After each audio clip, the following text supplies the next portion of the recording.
Bonjour. Pour tous ceux qui se demandent ce qu'a eu eBay, on va faire un récapitulatif. Ça remonte à août 2022. eBay tousse suffisamment pour que je l'emmène voir un veto en urgence. Le vétérinaire diagnostique une toute chenille, mais en fait, j'ai un gros doute parce que ma femelle qui vit avec lui ne tousse pas, et tous les chiens qui se promènent là où on se promène, nous, ne toussent pas non plus. Il le met sous antibiotiques, il a quand même fait une prise de sang, une radio des poumons, ok, on s'en va, au revoir et merci. Quand mes vétérinaires reviennent, je les vois et je leur dis, déjà, eBay avait perdu 4 kilos, mais votre confrère, ça ne l'a pas inquiété. Et puis elle me dit, moi je vais faire une radio, une prise de sang, et moi ça m'inquiète quand même qu'il ait perdu du poids. Bon. Elle revient avec sa radio, tous les organes vont bien, elle me montre le foie, les reins, la prostate, tout va bien. Elle me montre les poumons, elle me dit par contre là, il y a un petit voile, il a une bronchite chronique. Bon, ok, d'accord. Et elle me dit, moi, le poids qu'il a perdu, ça me plaît pas. Alors je lui dis, mais c'est certainement parce qu'il y a maman à la maison et qu'il a plus la même vie qu'il avait avant, il était chez elle et tout. Donc l'avoir dans son lit, ça doit jouer sur son moral. Elle me dit, bon, on se revoit dans, je sais plus, 15 jours, 3 semaines. Il faut qu'il ait grossi. Donnez-lui plus à manger, il faut qu'il grossisse. D'accord. Et elle lui fait, elle prépare une seringue, une piqûre, puis elle lui fait la piqûre. Je lui dis, mais vous faites quoi? Elle me dit, je lui ai fait une piqûre pour grossir. Mais elle me dit pas ce qu'il en est. Enfin, ce que c'est comme produit, du moins. Et je repars, je reviens à la date qu'on avait convenue. Le chien a pris 800 grammes, donc c'est qu'il est capable de grossir, c'est qu'il n'a pas un cancer ou un truc, enfin du moins c'est ce que j'espère au fond de moi. Et puis, on s'en va. Début janvier, on se revoit parce que le chien fait des jets de pipi saccadés. Alors, elle fait un toucher rectal et elle me dit, la prostate est gonflée. Bon, elle le met sous médicament. On s'en va. Je reviens au bout de, je sais plus, peut-être 15 jours, un mois, je me souviens plus. Et la prostate est toujours gonflée. Donc là, on décide de faire une échographie. Elle a fait une prise de sang, je crois, et elle me dit qu'elle, même au toucher rectal, elle sent comme une masse. Et l'échographie lui montre un truc, mais on ne sait pas ce que c'est. Elle me dit, il faudrait faire un scanner, hein, et il faudrait le castrer. Et moi, je me dis, dans ma tête, il a 10 ans, une anesthésie, c'est risqué. J'ai maman à la maison, je fais comment? Parce qu'il faut trouver quelqu'un pour garder maman à partir de 7h30 du matin pour amener le chien à 8h. Et puis aller le récupérer le soir, parce que moi, le soir, j'avais l'assistante de vie qui venait. Et puis bon, du coup, je dis, oh, on va voir, peut-être que le médicament va agir avec retard, on ne sait jamais. Bon. Entre les deux, je trouve un vétérinaire acupuncteur, ostéopathe, médecine naturelle. Je prends rendez-vous avec lui pour le 10 mai. Et malheureusement, le 8 mai, maman nous quitte.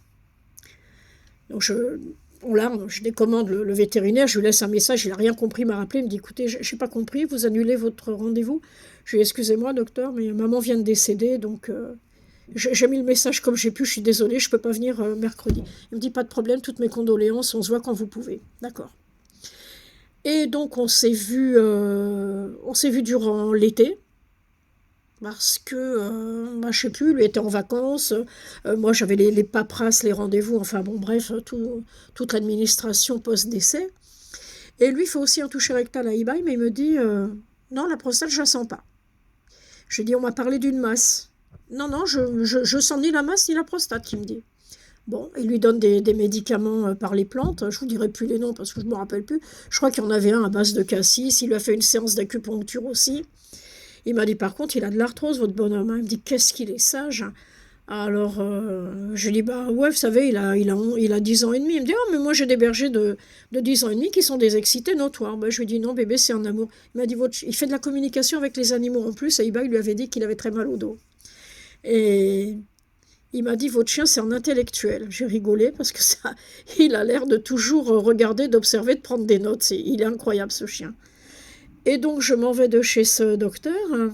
Et quand mes vétérinaires habituels reviennent, je retourne les voir, je redemande un toucher rectal. Et on me dit, et là, je ne suis pas toute seule, je suis accompagnée, je crois, de Corinne. Et on me dit, non, non, mais on sent plus ni la prostate, ni rien. Je dis, putain, mais pourquoi il est gros sur les flancs comme ça? Et on me dit, mais c'est parce qu'il mange trop. Ben, je lui ai dit, non, regardez, j'avais emmené sa dose de croquettes pensant que la vétérinaire allait lui faire une prise de sang. Je lui montre le contenu du sachet. Je lui dis, il mange trop, c'est sa dose du matin. Ah ben non, qu'elle me dit. Je lui dis, ben alors pourquoi il est gros comme ça? Oh, ben vous savez, quand on est vieux, on épaissit. Il me dit, ouais, bof, je suis pas véto, donc je peux pas dire. On s'en va. Et puis bon, la routine continue, je me chope une sciatique et je me rends compte que le chien, bah, il fait pas tellement pipi, et puis il me fait des pipis à la maison. Bon, j'en reparle au téléphone à la veto, elle me dit non, non, mais on sent plus la prostate. Bon. Ok, au mois de décembre, le chien me pisse des gouttes. Alors je dis là quand même, c'est plus la même histoire. Hein. Donc je téléphone pour demander un rendez-vous en urgence. On me dit de venir l'après-midi. Alors moi je suis en totale panique, Corinne n'est pas là. Et je vais avec une autre amie. Et pareil, là, toucher rectal. Et on me dit, comment dire, votre chien a une hernie périnéale. Elle appelle son mari, qui est véto aussi. Il vient, il dit, il y en a peut-être même deux.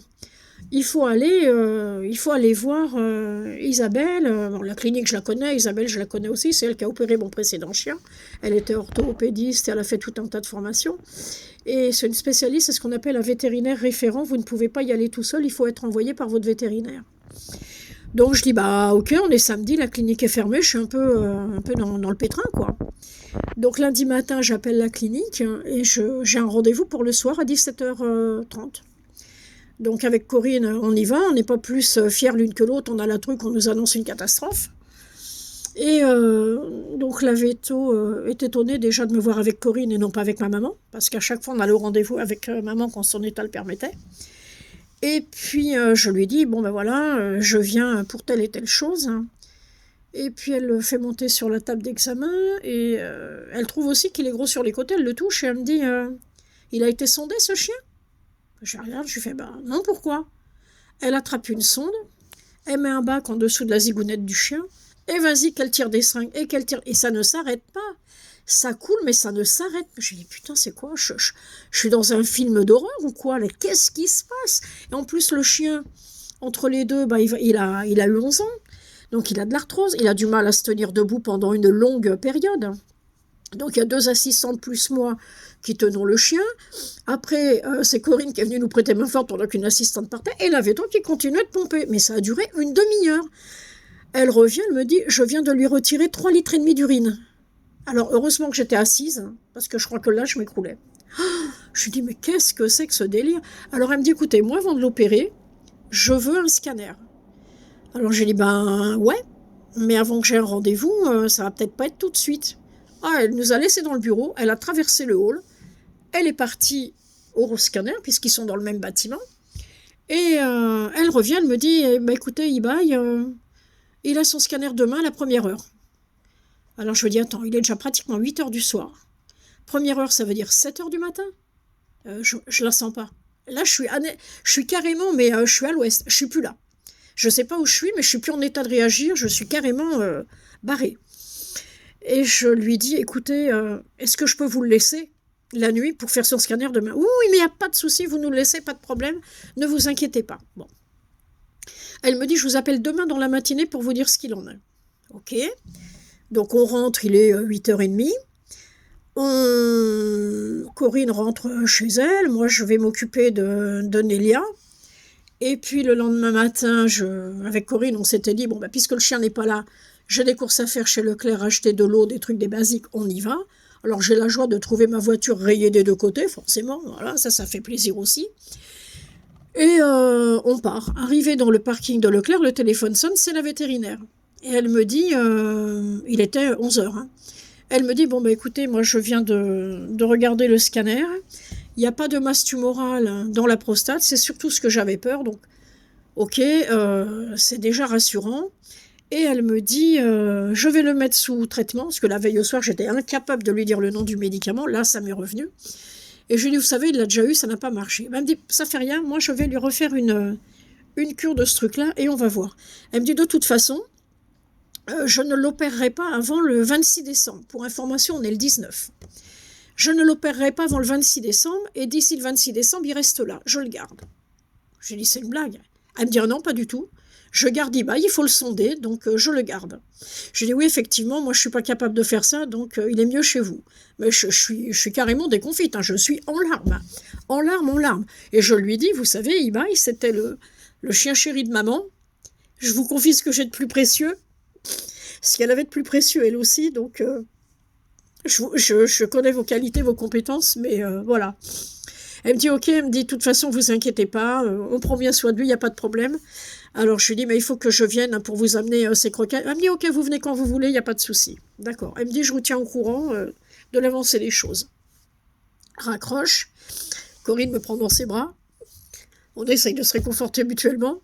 Et on va faire nos courses, on va faire ce qu'on a à faire. Bon, entre les deux, la vétérinaire me donne des nouvelles. Bon, bah, écoutez, ça va, apparemment, le traitement, ça n'a pas l'air de fonctionner. Elle commençait à me parler de sondes, de machin. Je dis, mon Dieu, mon Dieu. Je dis, rien, rien. Elle me dit, mais oui, vous inquiétez pas, vous n'êtes pas plus bête que les autres, vous arriverez à le sonder, votre chien, s'il y a besoin, ne vous inquiétez pas, on vous montrera, on vous expliquera. Ok. Le 27 décembre au soir, elle me téléphone, j'étais dehors avec Nélia, et elle me dit, bon, bah écoutez, le traitement n'a absolument pas marché. Je l'endors demain matin, je lui pose une sonde. Alors j'ai dit, bah, profitez-en pour l'opérer. Elle me dit, mais l'opérer de quoi? Je vous ai dit que les hernies, c'était pas ma priorité. Ma priorité, c'est la vessie, la prostate, les reins. Et j'ai dit, oui, non, mais le stériliser, le castrer, pour pas que les hormones viennent à nouveau semer la pagaille dans la prostate. Ah oui, ok, d'accord. Bon, bah si j'ai votre feu vert, je le stérilise, il n'y a pas de problème. D'accord. Donc, le 28, elle me téléphone, elle me dit, voilà, j'ai stérilisé eBay, je lui ai posé la sonde, ça va, il s'est bien réveillé, vous inquiétez pas, il a bien supporté l'anesthésie, enfin bref, ok. Téléphonez tous les jours à la clinique pour avoir de ses nouvelles. Je la remercie et je l'avais mis sous pression la veille en lui rappelant que c'était le chien préféré de maman, que c'était la prunelle de mes yeux, que j'y tenais, que je connaissais ses compétences et que bon, voilà. Elle me dit, bah, vous me collez la pression. Bah, j'ai dit, c'est normal, je connais vos qualités, vos compétences et je sais de quoi vous êtes capable. Donc, vous allez faire le mieux pour eBay. Elle me dit, ok, pas de problème. Donc, effectivement, le lendemain, elle me confirme que tout s'est bien passé. Et puis, je ne sais plus qu'est-ce qui se passe après. Ouais, donc, je téléphone à la clinique tous les jours. Et le samedi, j'apprends que mon chien, bah, ça va pas bien. J'apprends qu'il a de la fièvre. J'apprends qu'il mange pas, j'apprends qu'il est abattu. Ça me plaît pas vraiment ce que j'entends, je panique un peu. J'ai une amie de Normandie au téléphone qui me dit, mais pourquoi tu n'appelles pas la magnétiseuse qu'on connaît? Ah, je lui dis, ouais, t'as raison. Je lui dis, mais j'ose pas, t'as vu l'heure qu'il est? Elle me dit, envoie-lui un message. J'envoie un message et dans la nuit, la dame me répond, mais moi je le sais pas, je dors. Elle me demande le prénom du chien, sa date de naissance et d'envoyer une photo. Ce que je fais, tout de suite en me levant, quand je vois le message, je lui réponds, je lui envoie tout ça. Et le dimanche soir, oui, le dimanche soir, le dimanche matin, je téléphone à la clinique. Ils envisageaient de faire une radio au chien parce qu'il faisait pas caca. Il était constipé depuis 48 heures. Bon, je téléphone le soir, j'ai des nouvelles, il n'y a plus de fièvre, il a mangé, il a fait caca. Je me dis, putain, la magnétiseuse... Elle a fait ce qu'il fallait. Même eux, ils n'en reviennent pas, quoi. Elle dit, bah, je comprends pas, ce matin, il était pas bien, il avait encore de la fièvre, il voulait pas manger, rien, il faisait pas... Et puis là, ben, dans la journée, ça c'est... Je sais pas. Au fond de moi, je rigole un peu, mais bon, bref. Et on nous dit... alors, j'ai encore la vétérinaire au téléphone par la suite qui me dit, ben, vous pouvez venir chercher eBay le 3. Donc, le 3 janvier, je vais chercher mon pépère. On pleure tous les deux. Corinne, pas mieux. Et puis, donc, on nous montre comment le sonder. On se dit, oh putain, comment on va faire? Mais comment on va faire? Et on récupère le chien, arrive le soir, faut le sonder. Et finalement, bye, en amour, il s'est laissé faire. Il nous a même facilité les choses. Et puis bon, bah, ça passe comme ça. On se revoit au bout d'une semaine avec la véto. Bon, bah, ça va, il n'y a pas de problème particulier. Sauf que bah, la facture, 3500 et quelques euros, donc bon. On se revoit encore après, on se revoit le 17 janvier, et elle me dit, bon là on a un petit problème, c'est que les hernies ont grossi, il va falloir opérer. Je lui dis, mais ouais, ça fait quand même beaucoup d'anesthésie, là. C'est urgent tout de suite demain. Elle me dit, non, non, non, on peut attendre 2 semaines si vous voulez, mais il faut y aller parce que faudrait éviter les problèmes. Bon, donc le 30 janvier, et je lui dis, tiens, c'est la date de décès de mon papa. Ah, bah, je vous donne une autre date. Je lui dis, non, vous ne me donnez pas une autre date. Je garde cette date, c'est le jour où j'ai reçu la photo de eBay alors que je cherchais un chiot. Et c'est pas par hasard si cette photo est arrivée ce jour-là. Je pense que c'est lui qui m'a mis ce chien sur ma route et je pense qu'il fera en sorte de le protéger. Ok, on garde le 30. Donc on amène le chien le 30 au matin et il est opéré dans la journée. Je me dis, bon, elle va le garder 2-3 jours. Mais non, le lendemain, il me lâche le chien. Bon, bah, il me lâche le chien, ok, pas de problème. Sauf qu'ils ne me disent pas qu'il est incontinent caca. Fécal, comme on dit, pour parler bien. Donc je paye 1919 €. Alors là, j'ai dit ok, c'est bon. Et bah, les jours passent, je passe ma vie à essuyer les fesses d'eBay. On met un peu partout dans la maison, mais enfin bon, tant pis, c'est comme ça, on ne peut pas faire autrement. Et puis bah, tout allait bien jusqu'à début mi-février.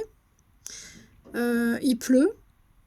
Je vais le promener, on rentre, on est trempé, donc pour la promenade, il n'a pas sa collerette. Depuis ses opérations, il a en permanence une collerette. Et pour le sortir, ben, je ne lui mets pas parce que ça le gêne. Et là, ce soir-là, je rentre et je l'essuie. Je vais dans la salle de bain, me virer mes fringues et au passage, je lui ouvre la porte du salon, je lui dis, va dans le salon, tu seras quand même plus à l'aise que dans le couloir. Mais je zappe carrément qu'il n'a pas la collerette. Je vire mes pompes mouillées, je vire mon pantalon mouillé, les chaussettes et tout ça. Je reviens dans le salon, je vois le chien qui se lèche les pattes. Je fais merde, la collerette. Je lui mets la collerette. Sauf que je ne me rends pas compte. C'est que le chien a viré la sonde. Mais ça, je ne le sais pas encore. Corinne arrive à 9h pour sonder le chien, comme tous les soirs. Et je touche le chien, je lui dis, Corinne, je ne sens plus la sonde. Elle me dit, arrête de déconner. Je lui dis, mais je rigole pas. Je ne sens plus la sonde. Il a viré sa sonde. Mais qu'est-ce que t'as foutu? J'ai oublié de lui remettre la collerette 5 minutes. Oh merde qu'elle me fait. Effectivement, la sonde, elle est par terre. Donc, impossible de sonder le chien. On téléphone à la clinique. Je laisse un message sur le répondeur d'urgence pour qu'il me rappelle le lendemain matin, 1h. Le lendemain matin, 1h, pas d'appel. Je les appelle à 9h15 et je leur dis... je vous ai laissé donc je dis qui je suis bien sûr, je leur dis je vous ai laissé un message sur votre répondeur mais apparemment vous ne l'avez pas entendu. Ah ben non, qu'elle me dit, j'avais envie de lui dire mais à quoi ça sert d'avoir un répondeur si tu l'écoutes pas. Bref, alors je lui explique le pourquoi et elle me dit vous pouvez être là dans combien de temps? Bah je lui dis très vite. Donc j'appelle Corinne savoir si elle peut venir avec moi et puis bon bah elle pouvait pas. Et je dis, bon, bah tant pis, t'inquiète pas, fais ce que t'as à faire, moi je vais déposer le chien, j'y vais vite fait. Effectivement, 1 heure après, même pas, j'étais à la clinique, je leur dépose le chien. Moi je pensais qu'ils pouvaient lui remettre sous anesthésie locale. Non, non, pas du tout. La fille me tend le formulaire que je ne connais que trop bien et me dit, eBay est hospitalisé, on le garde. J'ai même pas ses croquettes. Ah, vous inquiétez pas, on a ce qu'il faut. Bon, bah, j'ai tant pis, il mangera une autre marque pour 2-3 jours. Moi, je pensais qu'elle allait le faire le mardi, me le rendre le mercredi. Non, non, non, pas du tout. Elle me dit, la vétérinaire va vous appeler. Je lui dis, putain, je vais me faire allumer. Et le lundi soir, donc, la véto me téléphone. Alors, je lui dis, bonjour, vous allez pas m'engueuler trop fort au moins? Elle me dit, ben, non, mais bon, ok. Je lui explique ce qui s'est passé. Je lui ai dit, voilà, j'étais trempée, je l'ai essuyé, je l'ai mis dans le salon. Moi, je suis partie retirer mes affaires mouillées. J'ai oublié de lui remettre la collerette et il a mis à profit pour retirer sa sonde. Donc, je lui dis, je suis vraiment... Enfin, bref. Elle me dit, bon, bah écoutez, vu qu'il fait déjà des pipis par lui-même, je vais voir si vraiment on peut pas se passer de la sonde.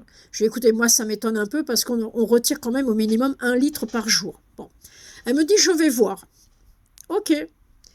Elle me retéléphone le mercredi ou le jeudi matin, où je l'ai eu 2 fois de suite, je ne me rappelle plus, pour me dire, bah écoutez, non, on va devoir lui reposer la sonde, parce qu'il fait des pipis tout seul, effectivement, mais je lui retire quand même 600 millilitres ou 700 millilitres quand je le sonde. Donc, je lui dis, ben voilà, je lui dis, mais si j'avais parié avec vous, j'aurais gagné, que je lui fais. Elle me dit, oui, non, mais moi, je fais pas des paris comme ça.